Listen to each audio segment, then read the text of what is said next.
Summertime is usually a productive time for forage producers here in Georgia.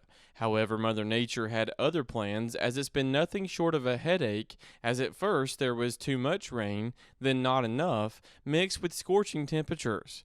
According to Lisa Baxter, State Forage Extension Specialist, though things have seemed to turn around lately, the effects from this year are far from over. I think the last time we had spoken in the spring, we were almost dealing with the opposite of now, where we were in too wet of conditions.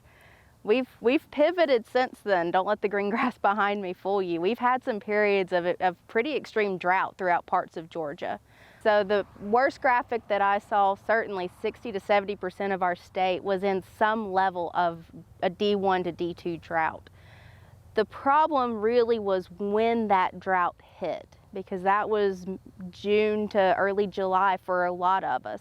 We're not feeling those effects as much now as what I anticipate we will 6 months from now, when everyone's starting to feed hay and there just isn't going to be as much hay to feed. To make matters worse, the dry weather ended up giving fall armyworms a chance to become established, to which now they have been found in more than 70% of the state's counties. Sitting here today at the time of recording, we are actually at 70% of Georgia counties reporting damage from the fall armyworm. We have isolated reports every summer, but every 5 to 6 years we hit this point of very widespread damage. We do tend to see these more widespread outbreaks in periods of drought, and we certainly had all of those kind of cards fall into place for us this summer. It's very disheartening for a lot of producers, but the better you take care of your grass, the more they prefer that material. Baxter says what makes fall armyworms so challenging compared to other pests is how destructive they can truly be. The challenge with the fall armyworm compared to a lot of other pests that we have is they are entirely destructive, not just a portion of the plant. So if you're lucky, you just see a little bit of chewing on the leaf, pretty typical what we'd see out in a hayfield normally.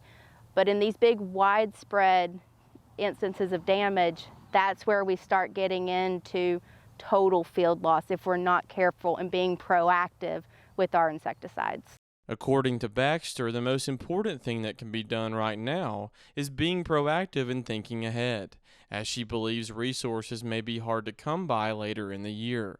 So if we're sitting here today with a lot of uncertainty, we need to start thinking about culling sooner rather than later, buying hay certainly sooner rather than later, getting it tested, making sure we're supplementing properly. And again, making those decisions now, not in December or January when we're really going to start feeling all of these confounding effects.